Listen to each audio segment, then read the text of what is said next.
Good morning, guys. What we are going to be looking at in this video is interest and aptitudes. As we've talked about prior to this in class, decision making, personality style, your skills, and just who you are as an individual, really considering those things is going to help lead you into a career that's going to be the best fit for you. What this video is going to focus on is your interest and aptitudes, as it says. Be sure that as you're going through this that you get this information and the definitions of these in your notes. When you come to class tomorrow or the next time that we do have class, we're going to be doing an activity where you're going to be looking up some video clips that go along with these different aptitudes. So it's important that you at least have a basic framework for what each one actually is. Now here are the learning targets. These also can be found on our websites as well, but by the end of this you should be able to explain what an aptitude is, and you should understand the difference between a skill and an aptitude, as well as you should be able to provide examples of aptitudes in real world situations, and that we're really going to test the next time that we have class with an activity. Now, when we start off looking at interest and aptitudes, interest is obviously things that you just simply enjoy doing. Some people always say, figure out what you really like to do in life and then try and make that your career. That's great. However, a lot of times it really doesn't work out. I may really like to play baseball, but I just might not be good enough to play baseball professionally. But it is important to at least have somewhat of an interest in the career that you select. Your definition for interest, and again, be sure to get this in your notes, is just the positive feeling that you have about something. Your likes and your dislikes. And these things change over time, but again, should be considered when you're actually selecting a career. An aptitude, on the other hand, and here you have little Johnny, he does not have, clearly looking at this image here, an aptitude for civil engineering, hopefully. But what we see here as an aptitude is something that you are born with. It's your innate ability. It's the ease at which a person can learn to do something, and it's your potential. You see this a lot of times when individuals for the very first time pick up a bat or a golf club or even walk into a math class and it just seems to click for them. A lot of times people say that that's an aptitude. Sometimes we reference that as sometimes a God-given ability to be able to do something. They were just born that way. That, a lot of times, what they're describing when they say those things are aptitudes. Now, there's so many different kinds. We've decided to kind of zero in and zoom in on 8 different ones in particular, but understand that there are more than just 8 out there. These are just the 8 that we've selected. Also, that all of us possess these aptitudes in varying levels and varying amounts. Here are your first 3 aptitudes. The first one's numerical. I think that one's a pretty easy one to identify and understand. These are the individuals that are in accelerated math classes. They're freshmen and they're in AP level math classes already, or they're going to umpty-ump math classes. They just seem to math just seems to be a great fit for them, and again, very quickly they're able to absorb that. Verbal, these are the individuals, a lot of times they're going to be the lawyers. They're going to be the individuals that are in speech and in debate.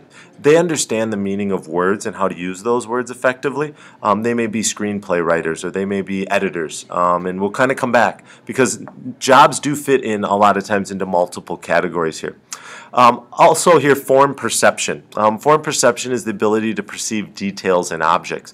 These people I always think are like the building inspectors, where they come in and they're able to look at a whole room and very quickly identify, oh my gosh, there's something wrong over here. This outlet isn't at the right height, or it's not over far enough. They're able to pick out a really minute detail in a very big, vast image or a big, vast object. Again, using microscopes, people who work in labs have a good form perception aptitude. Now, what I've done here is, I'm going to kind of be quiet, but I have a couple images. Now, the images that come up, in this case, these 2 buildings, there are, I believe that there's 5 different things between the picture here on the left and the picture here on the right. What I want you to do is look at the picture on the left and then look at the picture on the right and see if you can find the differences in them. And I will show you that in just a second. Now, you're going to want to hit pause here because I'm just going to click right through and not give you much time. So if you hit pause at this point, see if you can find them for fun. This is testing your form perception. Here are the 4 differences between those, so you can see that. Individuals who have a strong form perception aptitude will be able to identify these really quickly. Now that you kind of get an idea here, we're going to do one more. So you're going to have 2 more pictures, and I'm going to be quiet here for just a sec, and you are going to identify the 4 differences. So again, once this image comes up, if you want to hit pause so you can identify them on your own, you can do so. And here are the 4 differences between the 4 different images. So again, just gives you an idea, kind of a fun way to test your form perception. Another aptitude is spatial. Spatial aptitudes, these are individuals that a lot of times become engineers. They're able to assemble massive structures like the new Viking Stadium. They're able to look at a three-dimensional drawing and actually construct that in real life.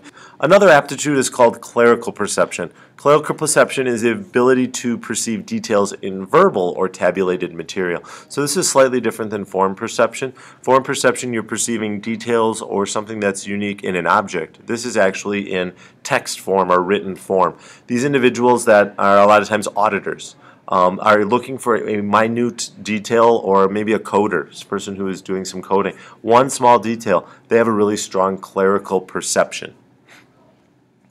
Another example of an aptitude is finger dexterity. These are the individuals that have the ability to move fingers and manipulate small objects very quickly.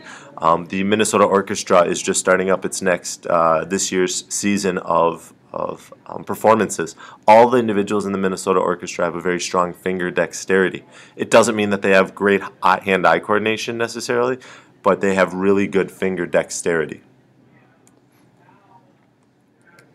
Motor coordination, on the other hand, is hand-eye coordination, where you can make precise movements with speed. Athletes are always the first individuals that have a really high motor coordination. Manual dexterity, these individuals are able to use their hands, individuals that excel in video games, individuals that in today's day and age with a greater level of robotics involved in medical procedures have a high level of manual dexterity. So this is another example of an aptitude that you might see out there in public. Now, as we just wrapped up our 8th aptitude, here's another definition for you. A skill. A skill is your ability to do something. So a lot of times people get a skill and an aptitude mixed up, and this actually ties back to one of our learning targets. The skill is actually once you're able to do it. An aptitude is your potential. I may have a potential or an aptitude of motor coordination. And as a result, I may have an aptitude that will allow me to learn to juggle quite easily. However, I do not have the skill unless I learn to juggle. So if I decide to take the time, I may be able to learn to juggle quite quickly because of my aptitude. But once I know how to juggle, it is no longer an aptitude, but instead a skill. So if I ask you, or if you see somebody who is a snowboarder and can snowboard, that's a skill. Okay? Their aptitude of motor coordination may have allowed them to learn the skill more easily and more quickly, but the skill itself is actually your ability to perform it. So it's that aptitude that you have actually learned. So thanks for listening, and we will see you guys in the next class period.